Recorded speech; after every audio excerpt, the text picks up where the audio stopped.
Guys আসসালামু আলাইকুম। আসলে এত সুন্দর একটা সিনারি, ঠিক আছে, বাংলাদেশের ভিতরে হয় এটা আমার বিশ্বাস হয় না। ঠিক আছে, আমার শুনলাম শুয়ে ভিডিওটা দেখতেছি, এই অনেক সুন্দর সিনারিটা, কিন্তু আমার বাংলাদেশে এত সুন্দর সিনারি আছে এটা ভাবতেই অবাক লাগে। ঠিক আছে, এই সমস্ত সিনারি দেখলে মানুষের মন প্রাণ ভালো হয়ে যায়।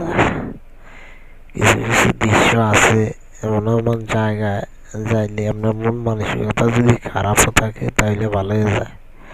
ঠিক আছে, এই লাইভ ভিডিও করি না, তারপরও মানে করে দেখলাম যে জিনিসটা হয় কিনা, আওয়াজটা হয় কিনা জানি না, তবে যদি আওয়াজ হয় আপনারা কমেন্টে জানাইবেন। ঠিক আছে, আওয়াজটা কি হইতেছে না না হইতেছে জানি না।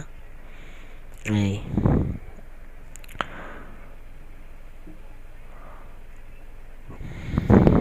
এখন লাঞ্চের টাইম, ডিউটি শেষ করে শুনলাম। প্রবাসীদের জীবন তো ভাই অনেক কষ্টের।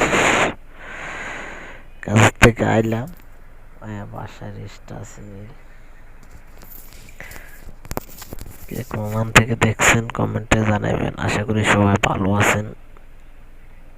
দেখেন, আমরা যারা বাংলাদেশের প্রবাসী এখন মন কিন্তু অনেক নরম।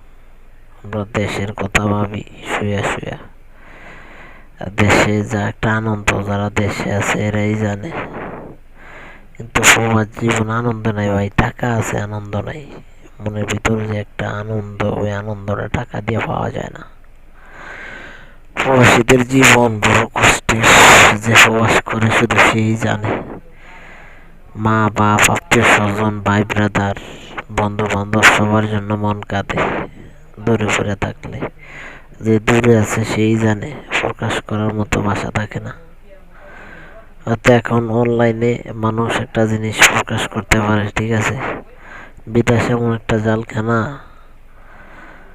আপনি বাংলাদেশে বন্দি থাকলে আপনার একটা আশা ভরসা থাকে যে আমি 2 মাস জেল কাটুম বা 6 মাস জেল কাটুম, জেল থেকে বাইরে যাবো। কিন্তু এটা এমন একটা জেলখানা, আপনি টাকা দিয়ে কিনে নিতে আছেন। ঠিক আছে, এখানে ঢোকা যায় কিন্তু বাইরে তেলে হিসাব আছে।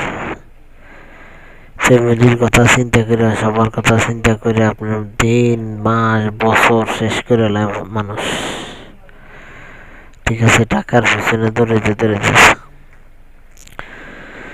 বিদেশের জিন্দিগি বড় কষ্টের জিন্দিগি, শুধু টাকা টাকা টাকা। ফ্যামিলি টাকা ছাড়া কিছু বোঝে না, যার কাছেই কথা বলবেন সেই বলে টাকা। টাকার মেশিন বিদেশিরা ভাই। মনে কষ্ট নেবেন না কেউ, ভালো থাকবেন, আল্লাহ হাফেজ।